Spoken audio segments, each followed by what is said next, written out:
a un centre-ville dynamique, on a des belles animations, on a des commerces qui sont exceptionnels et qui ont garni toutes leurs vitrines et leurs magasins pour qu'on trouve tout ce qu'il faut pour Noël. Et puis, vous en parliez, hein, mais le cadre médiéval, je crois qu'il est très beau l'été, il est féerique en hiver. Et puis, on a aussi des associations ultra dynamiques qui font vivre tout ça. Le comité des fêtes, l'office de tourisme, les commerçants de la rue de Silence, et j'en passe, qui permettent d'animer tout ça. Venez nous voir, on est juste devant la mairie de La Roche-sur-Foron. On vous offre la raclette avec le raclette de Savoie Chaud et avec la coopérative fruitière du Val d'Arly, du très bon fromage. Alors ici, on est juste devant l'hôtel de ville de La Roche-sur-Foron, juste devant la mairie.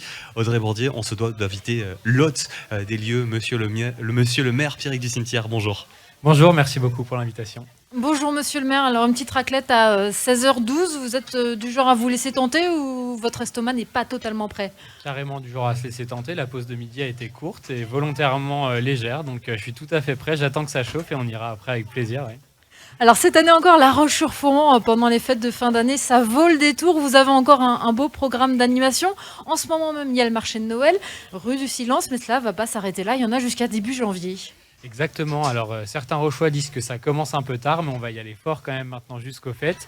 On avait quand même bien commencé avant le 1er décembre avec Radio Mont-Blanc qui nous faisait découvrir des bons cadeaux dans les magasins avec le cœur à chercher. On avait le 1er décembre le lancement des illuminations, le marché de Noël rue de Silence porté par les commerçants de la rue et c'est une très bonne nouvelle. Et puis dès ce samedi, le Père Noël est en ville grâce au comité des fêtes et puis l'office de tourisme va pouvoir lancer sa patinoire synthétique et toutes les animations qui vont avec. Je crois qu'ils nous ont prévu un très beau programme. Justement, la patinoire revient cette année. La patinoire revient, alors pas celle en glace, elle a été arrêtée l'année dernière à cause des raisons évidentes du coût de l'énergie et du manque d'eau. On avait testé le roller qui n'a pas forcément donné satisfaction, donc on repart sur de la patinoire synthétique. On sait que ça marche dans d'autres villes, donc cette année l'office de tourisme est parti là-dessus et je pense que ça va faire plaisir aux jeunes Rochois et à leurs parents. Alors j'imagine que pour ce qui est de la féerie de Noël, vous avez une ville qui est déjà tout trouvée avec le décor qu'il faut. Forcément, il y a le passé médiéval d'ici de La Roche-sur-Foron. Ça joue quand même. Le passé médiéval, c'est évidemment un gros avantage. On a aussi une très jolie place de la mairie, très bien décorée cette année, avec quelques petits investissements pour rendre le décor encore plus beau. On a ce joli renne là qui est sur la fontaine et qui vient illuminer la place. On a aussi le manège qui est fidèle et là tous les ans qui permet aux plus petits de profiter aussi. Et puis c'est vrai que le cadre global de La Roche, c'est pas moi qui vais dire le contraire, il est exceptionnel. Évidemment avec nos commerçants qui tous jouent le jeu, sont ouverts et vous attendent pour les emplettes de Noël. Je sais qu'ils ont besoin de votre soutien. Ils sont ouverts, ils sont disponibles, ils ont le sourire, donc n'hésitez pas. Alors, les fêtes de fin d'année, malheureusement, se traduisent aussi par une hausse des petits larcins. Tous les ans, à La Roche, il y a une opération conjointe entre les gendarmes et les policiers, opération Père Noël. Alors, ils ne distribuent pas forcément des cadeaux, en tout cas pas les cadeaux qu'on attend. Non, ils ne distribuent pas les cadeaux qu'on attend, mais effectivement, il y a cette mobilisation qui permet aux commerçants d'être un peu plus rassurés. On sait que c'est des périodes, effectivement, les caisses sont plutôt bien remplies normalement pour les commerçants et donc la présence de la gendarmerie que je remercie sous la tutelle du ministère de l'Intérieur et puis de la police municipale conjointement pour être présent et puis aussi s'assurer que tout se passe bien au centre-ville parce qu'il y a du monde, il y a des animations et il faut que tout le monde soit dans un cadre évidemment sécurisé et tranquille. Alors, La Roche-sur-Foron, je ne l'apprends à personne, se trouve dans la vallée de l'Arve, la basse vallée de l'Arve. Quand on dit vacances de Noël, on ne pense pas forcément basse vallée de l'Arve, on pense surtout aux stations. Est-ce que vous arrivez quand même à tirer votre épingle du jeu pendant ces festivités ?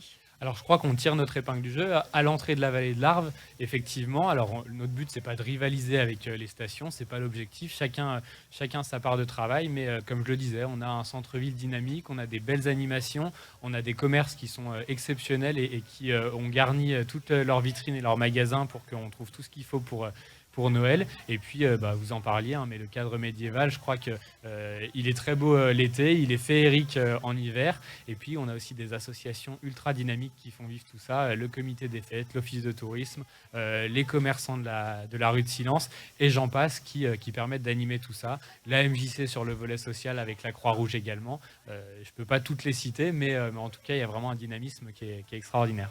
Alors Pierrick du Cimetière, vous venez d'inaugurer la maison France Service à La Roche-sur-Foron. Ça sera d'ailleurs le sujet dans mon journal de 17h. C'est une question de service à la population. Il y a une autre inauguration qui est prévue c'est celle du centre communal de santé de La Roche, c'est ça? C'est ça, le centre de santé municipal. Municipal. Le centre de santé du Foron qui va ouvrir très prochainement dans les toutes premières encablures du mois de janvier avec, je le rappelle, 4 médecins généralistes dont les contrats sont signés aujourd'hui et qui sont prêts à soigner les Rochois, les gens du pays Rochois et au-delà. La mairie, c'est un investissement important. Hein. Financièrement, c'est pas anodin comme coût d'engager des médecins, mais face au manque d'offres, ça a été une priorité. On s'est engagé là-dessus dans la campagne municipale et on se rend compte qu'après 15 à 20 ans à attendre des médecins libéraux, il fallait peut-être prendre un autre chemin. Mon adjoint à la santé, Marc Locatelli, m'a proposé celui des médecins salariés. Je crois que c'est une très bonne solution qui marche puisqu'on en a déjà 4 autour de la table et on espère que les Rochois y trouveront un médecin traitant pour ceux qui n'en ont pas et un accès facilité aux soins dès lors que son médecin traitant sera difficilement disponible. Bien sûr, c'est un sujet qu'on suit beaucoup dans le pays Rochois. On sait aussi l'autre projet qui a un peu plus de mal à émerger, mais bon, on y reviendra plus tard. Cette question justement de l'accès à la santé, j'imagine que ça sera l'un de vos thèmes pour vos vœux du début janvier. C'est l'exercice traditionnel pour tout maire qui se respecte. Exactement, l'exercice traditionnel des vœux. La cérémonie des vœux, comme toujours, elle a lieu le premier vendredi du mois de janvier. Donc ça sera le 5 janvier à Roche Expo cette année à partir de 19h. Et on y invite évidemment tous les Rochois. L'idée, c'est de revenir sur les temps forts de 2023, de présenter les projets pour 2024. Et puis aussi de partager un beau moment de convivialité, se souhaiter la bonne année autour du repas qui est toujours préparé par nos comités de jumelage, Saint-Renan, Stockard et Candelo. On sait qu'on se régale, on sait qu'on se fait plaisir, on sait qu'on trouve aussi des informations en avant-première sur ce qui est à vivre à La Roche pour 2024. Donc j'invite évidemment tous les Rochois et tous les habitants du territoire à venir se joindre à nous. Eh bien, le rendez-vous est pris. Merci beaucoup Pierre du Cimetière, le maire de La Roche-sur-Foron. Maintenant, on vous laisse déguster la raclette qui est juste derrière vous. Avec plaisir, encore merci pour l'invitation et puis merci d'avoir choisi La Roche pour cette journée. Merci pour votre accueil. Merci beaucoup, merci Pierre du Cimetière. Si vous êtes arrivé au milieu de cet entretien, vous la retrouvez bien sûr en intégralité sur radiomontblanc.fr sur nos réseaux sociaux.